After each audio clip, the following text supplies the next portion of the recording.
Hello and welcome to the TCF Morning Show. It is Thursday, November 5th, and this morning I am joined by Boomy at Boomy TCF. I am Zach Lilia at Z Lilia TCF. The main page on Twitter is at typical_Chicago. This morning we will be talking about how did Mitch Trubisky get hurt in the one play he was in against the Saints. We'll have a Packers, San Francisco 49ers Thursday night football preview. We got the TCF NFL Picks.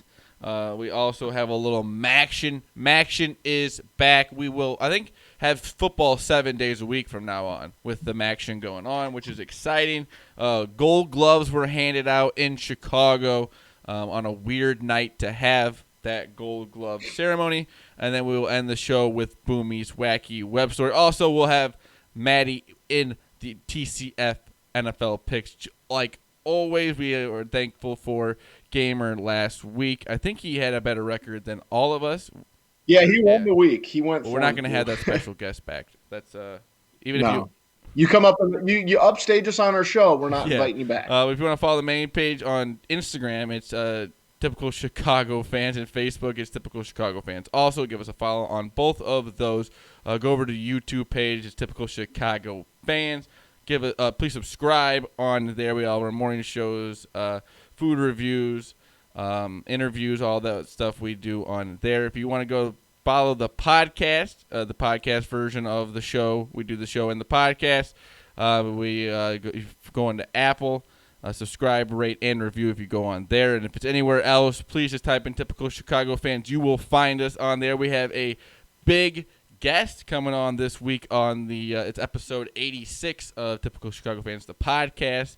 So you want to go follow them anywhere you listen to podcasts.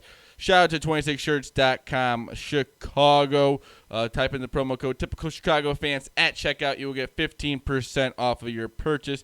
Again, that is Typical Chicago Fans at checkout for 15% off your purchase at 26shirts.com Chicago. We love them over there. Follow them on all social medias.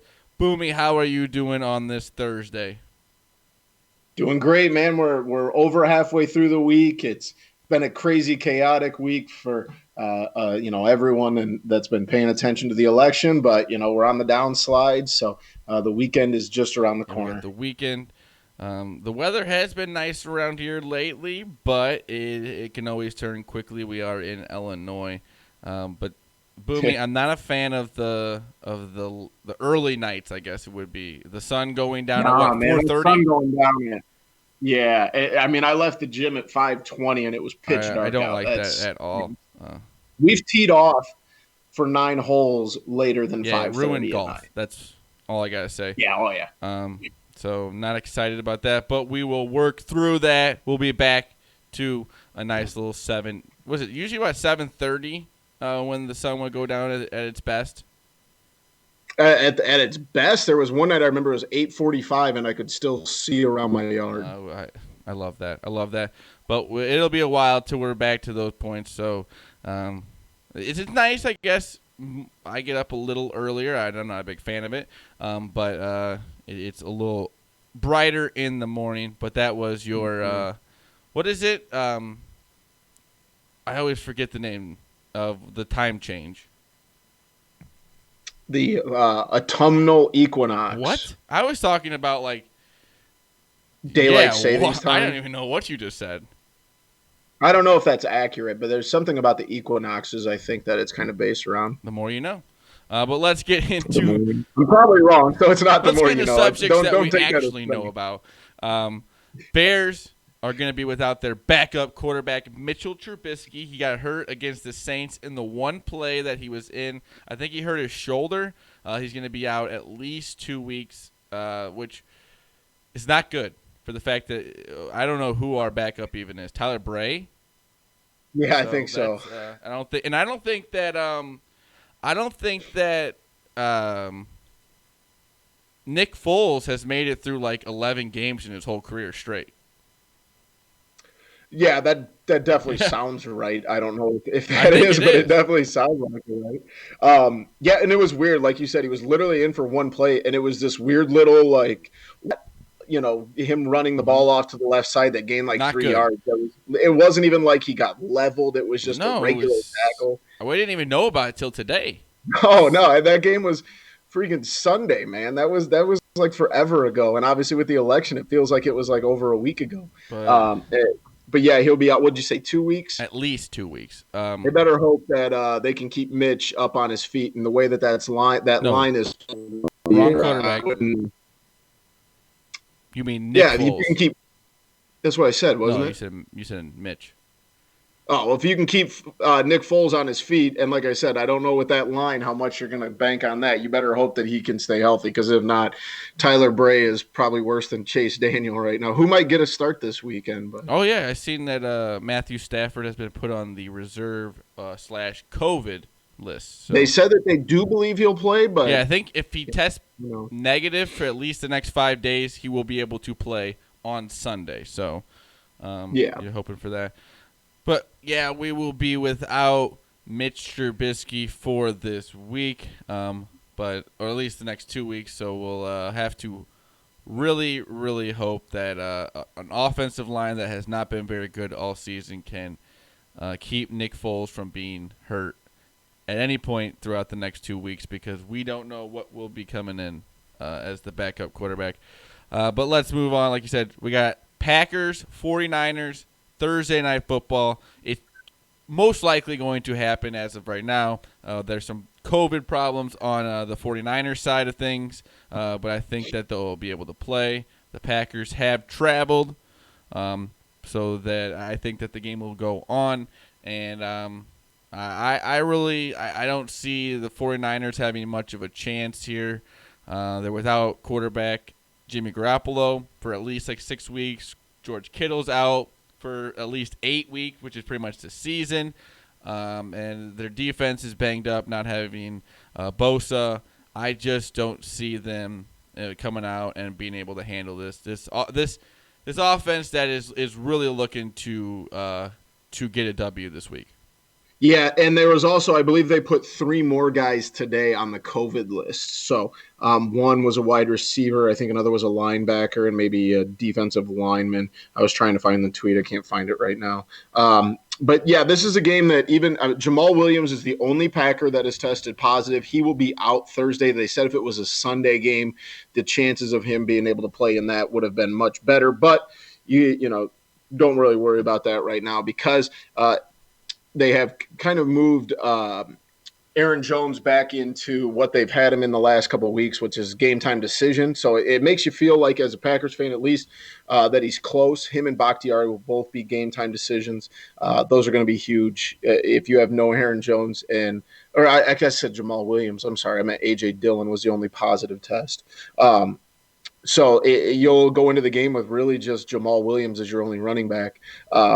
But you know what? Like you said, the 49ers are banged up. This is a game that, you do kind of feel like, 3 guys with COVID for the 49ers, all the injuries they're out with. You got to come in. You got to be ready to play. If you don't come out ready to play, this is a team that's got a chip on their shoulder because they're missing, 5, 6, 7, 8, 9, 10 guys. You don't know what kind of fire they're going to have. And I know you're going to have more talent, but sometimes talent just doesn't take care of it. You got that little fire in you. The 49ers could pull one out, so you got to go in ready to play. A little pissed off at the way that you just lost to the Vikings, 5 days ago. That's what I'm saying. I think they're getting a pissed off Aaron Rodgers and not a very good defense, so we'll see how that goes for them. But let's get right into it. We got our TCF NFL Picks Week 9. We'll have Maddie's picks at the end of this little segment here. But I was 3-3 this week. I think you were 3-3, Boomy. Yep. And what was Maddie? Matt was 4-2. 4-2. So look at that. I have a 1-game lead currently. I'm 26-20. You're 25-21-1, and Maddie is 25-21-1. There we go. We have a tight race here for the best NFL. It's like the election results. We're gonna come down to the finish. Yeah, we'll see who's the best picker on the show. We will see. I'll be officially, getting my formal protest ready, but I keep track of it. So. I think we're both going to agree on Thursday night. Packers -6 I have against the 49ers. I just don't think that there's a chance that this team is that the 49ers will go out there and be able to handle this team. I just don't see it. This offense. Yes, they're a little banged up at the running back position, but I still think Aaron Rodgers is going to go out there, like I said, pissed off from that loss against the Vikings, and go out there and get a W. I do worry, with the, what is it, like four-headed monster that the 49ers have at running back, Jimmy Garoppolo being down. They're going to run the ball a lot. And obviously the Packers showed on Sunday that they are very, very susceptible to that. So, it's got to be a quick turnaround. The 49ers don't have Dalvin Cook. Yeah. Oh, absolutely. All four of those. But yeah, you're right, though. You are right, though. But, like you said, San Francisco's D is also just as banged up as their offense. The Packers' defense, I think I read an article somewhere this week about, the talk around town being, how bad the defense is and how this, if they don't get things turned around, the coordinator might be on his last leg here this year. So, maybe they got a little bit of fire up under their asses. And, I definitely think if you're going to bet on San Francisco, you're betting just based on them kind of having that like win one for the Gipper type games, with all their teammates out. And I personally don't like to go into games betting like that, hoping for some sort of emotional miracle. And I got to go with my gut, and that's Green Bay -6 as well. All right, moving on to the noon games. I have the Seahawks -3 against the Bills in Buffalo. I think the 3 for the Seahawks, I'll take that all day. And then the Broncos +3.5 against the Falcons in Atlanta. I think this Broncos team, they've given up some leads or whatever, but so has the Falcons. So I think that I'll take the Broncos +3.5 there. And I can also do you one better. I got it at +4. So you get that extra half a point, I guess. I think those are both good picks, Zach. I like both of those a lot. Atlanta, you never know what you're going to get each week. My first noon pick, give me the Ravens. It's going to be a big bounce back one for them. I know I've talked about how much I like the Colts, but Baltimore just kind of, let one slip away there in the division. They should come out pissed off against a good Indianapolis team, but I think they're going to win by at least a field goal in that one. Man, Zach, I hate to do this, buddy. And you and Matt are going to be mad, but I'm going back to the well. Give me the Tennessee Titans -6. I don't know. I can't get a read on the Bears. I don't know. Tennessee at home, that running game is tough. I don't know. I'll make this win all that much sweeter when the Bears. This will be the second week I bet against the Bears. It's probably going to come back to bite me in the ass, but that's all right. I'm going to go with it. Let's hope. That is a lot of points, though, for a Tennessee team that struggled last weekend. But they also are coming off of one where they got embarrassed by the Cincinnati Bengals, and they should be coming with a little bit of edge, a little bit of fire to not get punked like that at home. We'll see. Sunday, 3:00 game. I got the Cardinals -4.5. You don't believe in Tua? Against the Dolphins. Sorry, no, I don't. I don't think Tua was even very good in their win. Yeah, the Rams shot themselves in the foot. The Dolphins and Tua especially were not the reason they won that game. The Rams were the reason that the Rams lost. That's a good pick, though. I think Arizona is got to stay competitive in that division because it is good. I am going to go with a team that won me some money last week, the Las Vegas Raiders, +1 on the road at the LA Chargers. I like what the Chargers are doing. I think they're improved, but I just don't trust them to be consistent, and that's just something that scares me a little bit. And I still like John Gruden. He still gets a little bit going for him. And the Raiders, they held the Cleveland Browns to no touchdowns last week, and we'll see. I just don't trust this young of an offense for the Chargers. Yeah. I'm going to take the Buccaneers in the Sunday night game, -5 against the Saints in Tampa. I just think that this Bucs team, like I said, coming off a tough win. I know it's weird to say, against the Giants. And then I just don't think the Saints are that good. I'm with you. I think this is one I've talked about a couple times. I hate going back to the same well, but you damn near got embarrassed on a Monday night game on national TV to the New York Giants. You probably could have easily lost that game. It's a divisional game. It's, the Bucks and the Saints in Tampa Bay. I think they're going to win this game by a touchdown. So you're taking the Buccaneers? I am taking the Buccaneers as well. Okay. And then Monday night, I got the Patriots -7 against the Jets. Two not very good teams, but I think the Jets are that bad. I'll take the touchdown. Well, more than a touchdown. Touchdown, 2-point conversion to win the game. I am going to take the Jets, That's and I am going to predict the Jets are going to get their first and only win of the year on Monday night at home versus the Patriots. The Patriots are DEAD. They're dead. I think that they could be and still beat the Jets. They're dead. Jets are. And what are the Jets?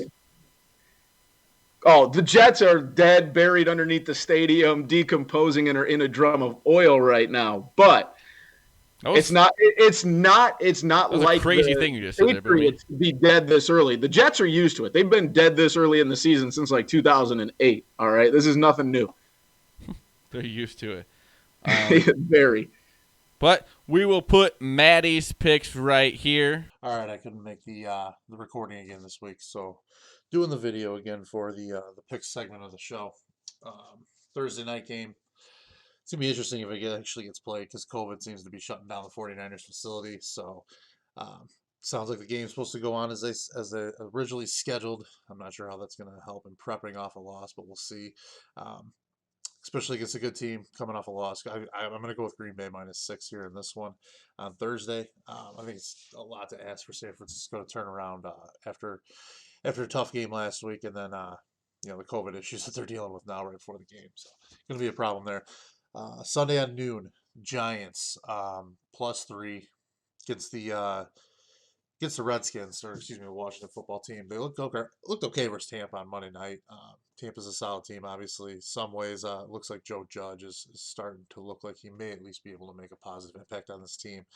Looks like he has a clue what's going on, how to get a team ready, get a team prep for a tough team. Giants have also won their last 4 games against Washington, and really is Kyle Allen any better than Daniel Jones? I don't see how the Giants are that big of a dog in this one against a division team, so I'm going to take the Giants there. Other game at noon, staying in the same state. Actually, this one's played in. The Giants are at Washington. I'm sorry, I'm going to New York for Buffalo. The Seahawks -3. Going to take the better quarterback in this one. Two teams. Very, very similar with each other. 2 dynamite offenses, 2 really dog shit defenses. So I'm going to take Russell Wilson that one. DK Metcalf, Tyler Lockett, pretty much unstoppable right now. So going to be interesting to see what happens there. Love the over in that game too myself, but saw it at 55 earlier today. Seahawks -3 in that one. 3 o'clock games. Going to a team that's coming back from a loss that didn't see coming, especially the way it happened too against Denver, and that's the Chargers. They're -1.5. Raiders coming off a big win. Chargers bad loss combination. I think a week ago this line I think would have looked a lot different than -1.5. So I think both teams are going to go back to the mean a little bit. I'm going to take the Chargers there. Another division game. Sunday night. I just don't think the Saints are that 5 points worse than Tampa. So I think it's just using my brain on that one. It could get me in trouble. Who knows? If you ask Boomy, as we know. I don't have one, so because Boomy likes to just troll me and remind me that I had a bad week. So that's what he does. But anyway, we'll let that go for now. I took his Packers this week, so you better be happy with me today, Boomy. But anyway, Saints +5 right now. Jump on that one, and then Monday night taking the Patriots. Can't bet the Jets. Just can't do it. I don't know how you can. I don't know how you can take the Jets. I'd take the Patriots minus literally anything right now. So whatever that line gets up to, even if it's hovering around 10, I think the Patriots, despite their problems, are that much better than the Jets. The Jets are awful. So hope to catch on next week and not have to do these videos because I know they're probably pretty bad. But thanks for tuning in. Zach, Boomy, finish her up. And that was Maddie's picks at schools_01 on Twitter. Maddie Picks is what I would call him. I'm calling him that this week because he had an over 500 record, the only one other than the special picker. But he's not invited back. nope, he's not. Actually, maybe we should.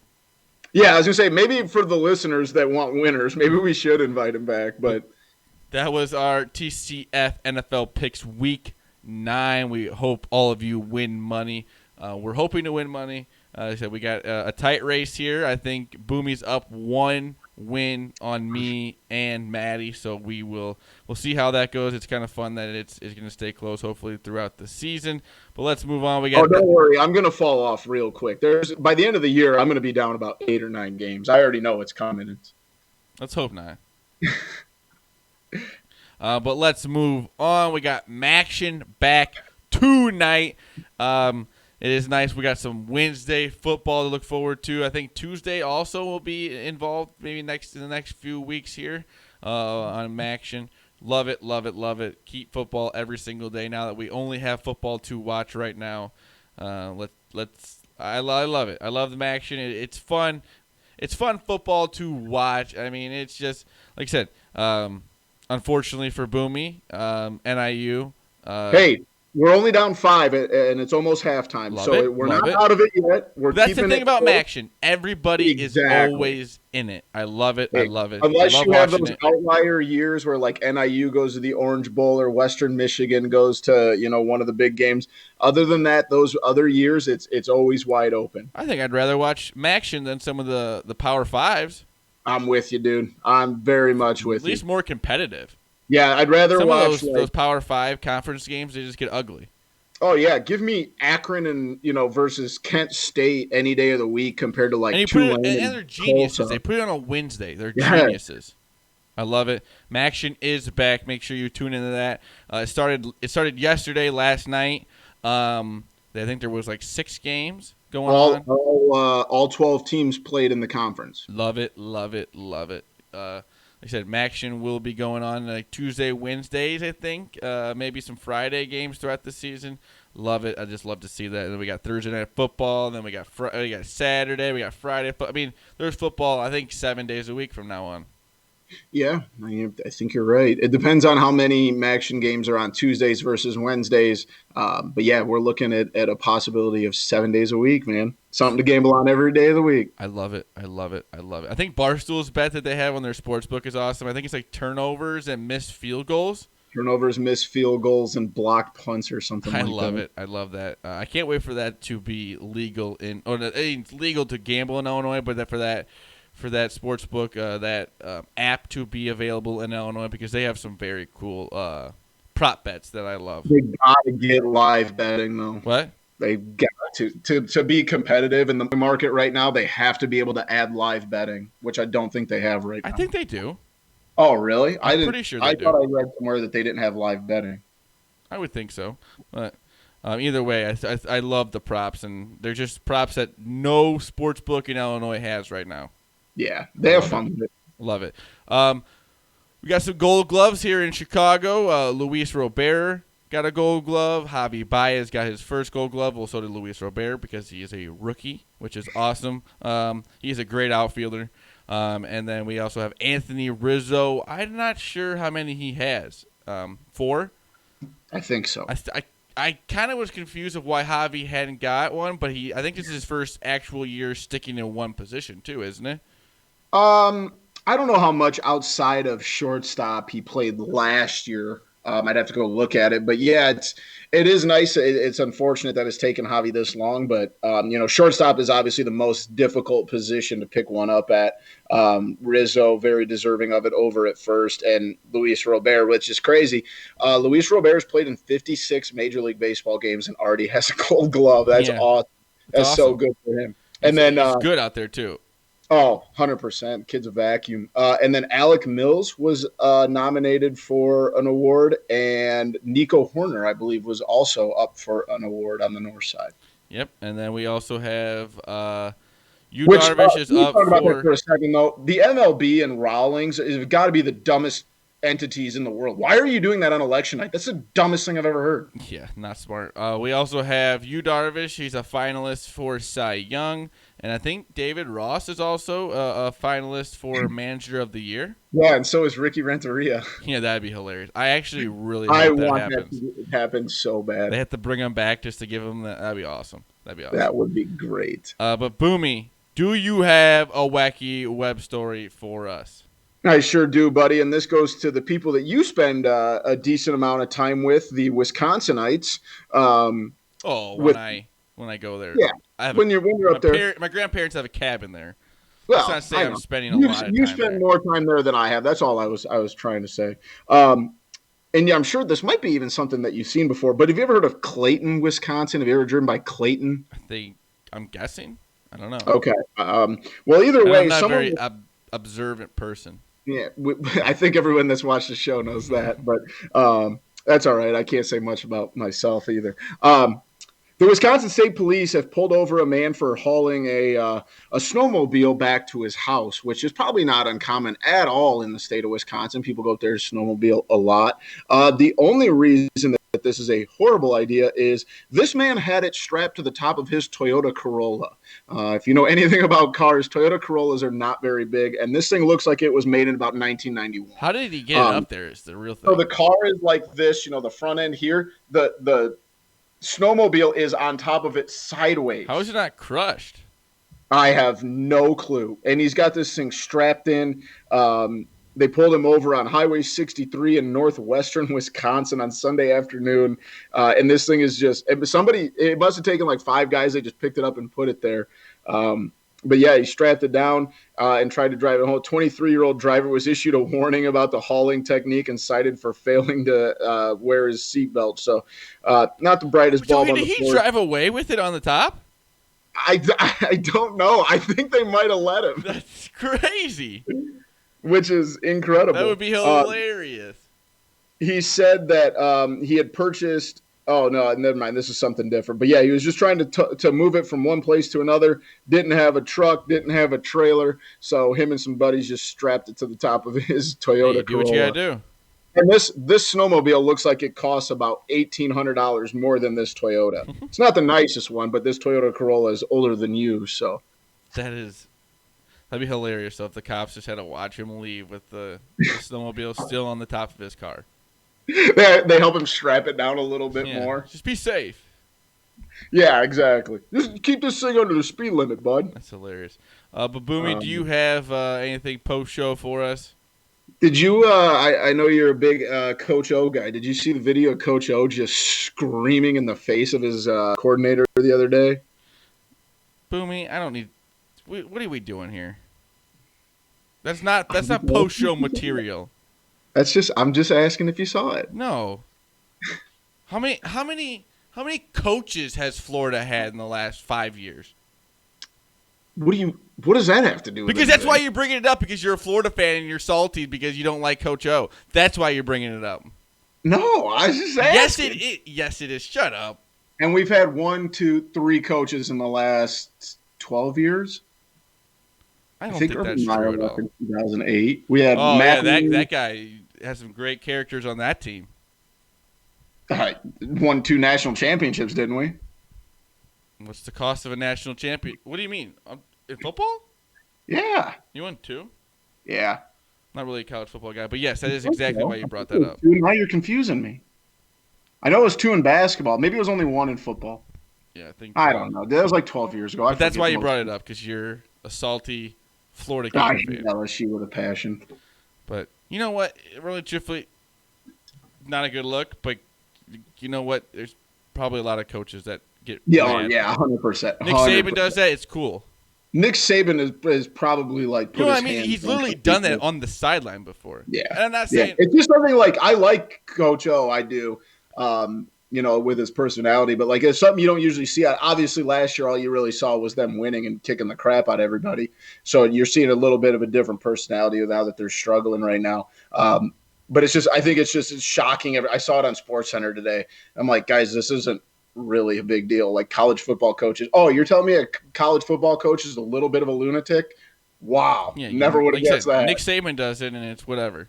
Yeah, just on the exactly. sideline. And like I said, I still don't think you should do something like that.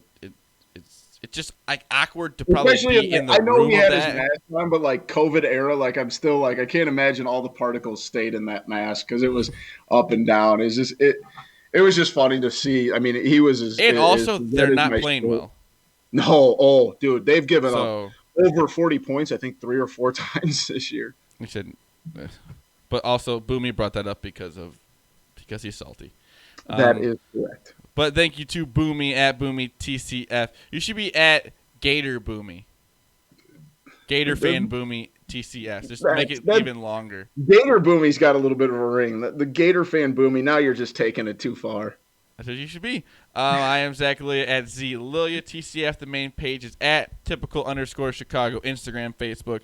Type in Typical Chicago Fans. Follow us on there. Go over to the YouTube page. Please subscribe to Typical Chicago Fans. YouTube page. All our morning shows, podcasts, interviews, food reviews are all on there. And then wherever you get your podcast from, if it's Apple, please subscribe, rate, and review Typical Chicago Fans. If it's anywhere else, just type in Typical Chicago Fans, and you will find us on there. And shout out to 26shirts.com Chicago. Type in the promo code Typical Chicago Fans at checkout, and you will get 15% off of your purchase. Again, that is Typical Chicago Fans at checkout for 15% off of your purchase at 26shirts.com Chicago. Anything else, Boomy? Just have a Thursday, baby. This has been the TCF Morning Show, Thursday, November 5th. We love you all. Peace.